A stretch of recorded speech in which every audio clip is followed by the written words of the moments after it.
Scene script. Have you ever wondered how a simple piece of paper becomes so valuable that it can buy you anything from a candy bar to a luxury car? Let's take a journey to unravel the mystery of money. The concept of money as we know it today has not always been the same. Once upon a time, people traded goods directly in what we call the barter system. But this system had its limitations. Imagine trying to trade a cow for a loaf of bread. That's where the concept of money comes in. Money, in its most fundamental form, is just a medium of exchange, a tool that simplifies transactions. It's a universally accepted IOU. But how does a piece of paper, or a coin, get this magical power to become money? The answer is trust. We, as a society, have agreed to assign value to these pieces of paper, and trust that others will do the same. This trust is often backed by governments or financial institutions. However, money has evolved significantly over time, from shells, beads, and gold to paper and coins, and now to digital forms. The physical appearance of money has changed, but its core function remains the same. It serves as a medium of exchange, a unit of account, and a store of value. And then, we have the concept of fiat money, which is what most of us use today. Fiat money has no intrinsic value. It's not backed by gold or any other commodity. The value of fiat money is derived from the trust and confidence people have in the government issuing it. If that trust evaporates, the value of money can plummet, leading to situations like hyperinflation. So, money, as we know it, is really a product of our collective belief. It's a social construct that works because we believe in it.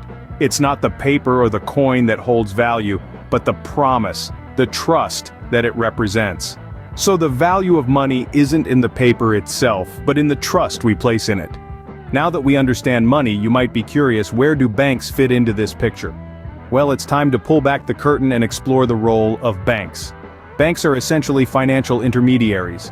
They sit comfortably in the middle, connecting savers who wish to earn interest on their money, and borrowers who are in need of funds. When you deposit your hard-earned money into a bank, it doesn't just sit there collecting dust. The bank puts your money to work by lending it out to borrowers such as businesses and individuals. This borrowing and lending process is the lifeblood of our economy. It helps to keep the money circulating, ensuring that capital is available for businesses to grow and consumers to spend. It's like a beautifully choreographed dance where everyone has a part to play. But the role of banks doesn't stop there. They also provide a safe haven for our money. Banks are like fortified vaults, providing protection against theft and loss. They also offer us easy access to our money through various channels such as ATMs, online banking, and mobile banking. Banks also help in transferring money from one place to another. Whether you're sending money to a relative in another city or paying for a purchase online, banks ensure that your money reaches its destination safely and swiftly. Moreover, banks also play a crucial role in the creation of money. Yes, you heard that right. When a bank gives out a loan, it's not handing out someone else's savings. It's essentially creating new money. This might sound like magic, but it's just how our modern banking system works. In a nutshell, banks are indispensable to our modern economy. They are the unseen conductors orchestrating the flow of money, ensuring it goes where it's needed the most. They facilitate economic activity, promote growth, and maintain financial stability. Banks don't just hold our money safe, they play a pivotal role in the economy. They are the engines that keep our economic machine running smoothly. And that, my friends, is the critical role of banks. Ever wondered how banks, these huge buildings with thousands of employees, make money? Well, let's dive right into it. To begin with, banks are like other businesses. They provide services and in return they charge fees.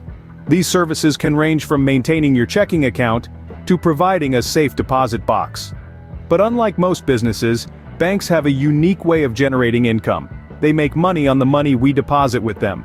Now, you might be thinking, wait a minute, I don't remember getting a bill for my savings account. Well, that's because banks make money in a slightly more complex way. They use the money we deposit to give out loans. And here's where it gets interesting. When a bank gives out a loan, it charges interest. This interest is essentially the cost of borrowing money. So if you take a loan to buy a car, you're not just paying back the amount you borrowed, you're also paying an extra amount, the interest, for the privilege of using the bank's money. This interest is one of the major ways banks make money. But there's more to the story. Banks operate on a principle called fractional reserve banking. This means that banks are required to keep only a fraction of the total deposits as reserves. The rest can be loaned out. For example, if a bank has $1 million in deposits and the reserve requirement is 10%, it needs to keep $100,000 in reserve. The remaining $900,000 can be loaned out, earning interest and creating income for the bank. This system allows banks to create money. When they loan out money that is subsequently deposited back into the banking system, it increases the total amount of money in circulation. This is known as the money multiplier effect. So, in a nutshell, banks make money in two major ways: by charging fees for services and by earning interest on loans. And thanks to the magic of fractional reserve banking, they can lend out more money than they actually have in their vaults. Banks make money by using our money, and that's the simple genius of banking. But what happens if a bank fails? What safeguards are in place to protect our money? The world of banking is not without its risks. One of the most significant is a bank run, a situation where a large number of customers withdraw their deposits simultaneously, fearing that the bank may become insolvent. This panic can, ironically, cause the bank to become insolvent, as it cannot pay back all its depositors at once due to the way banking operates. You see, banks use the money deposited by their customers to make loans and investments, keeping only a fraction of it in reserve.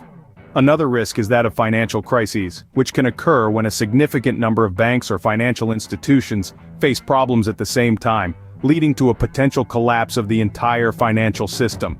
This scenario can have devastating effects, not just on the banking sector, but on the economy as a whole. So, how are we, as depositors, protected from these risks? Enter insurance and regulatory bodies.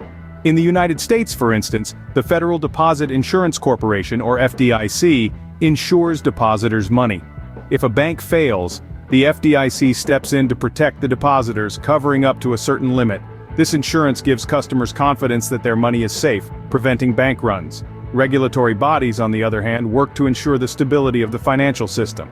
They set rules and standards that banks must follow, conduct regular inspections, and take action if a bank is not operating safely or soundly. These bodies also have the power to intervene in a crisis to prevent a total collapse of the banking system. These safeguards, while not eliminating the risks entirely, significantly reduce the likelihood of a banking crisis and protect depositors' money. They provide a safety net, ensuring that even if a bank fails, the impact on the overall banking system and on individual depositors is minimized. Despite the risks, safeguards exist to ensure the stability of the banking system and the safety of our money. So, there you have it, a basic understanding of how banks and money work. Money, in its essence, is a concept built on trust. It's a system of exchange that only holds value because we, as a society, have agreed it does. From barter systems of old to the digital currencies of today, the evolution of money continues to shape our world. Banks, then, are the custodians of this trust. They serve as intermediaries, facilitating transactions, safeguarding deposits, and providing loans.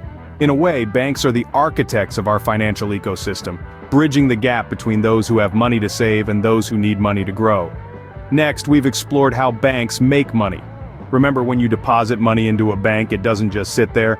Banks loan your money out to others, charging interest rates, and that's how they generate profit.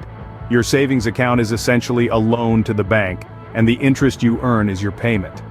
However, this system isn't without its risks. Banks are in a constant balancing act, managing the loans they give out with the deposits they hold. If too many people withdraw their money at once or too many loans default, it could spell disaster. That's why safeguards like insurance and regulatory bodies exist to protect both banks and their customers. And so, we come to our final thoughts. Understanding how banks and money work isn't just fascinating, it's crucial. It's about knowing where your money goes when you deposit it in the bank, understanding the risks involved, and being aware of the protections in place. In a world where money rules, learning about its dynamics and its guardians is not just an intellectual exercise, but a life skill. It's about taking charge of your financial future, asking the right questions, and making informed decisions. Understanding how banks and money work helps us make informed decisions about our finances, because after all, knowledge is power.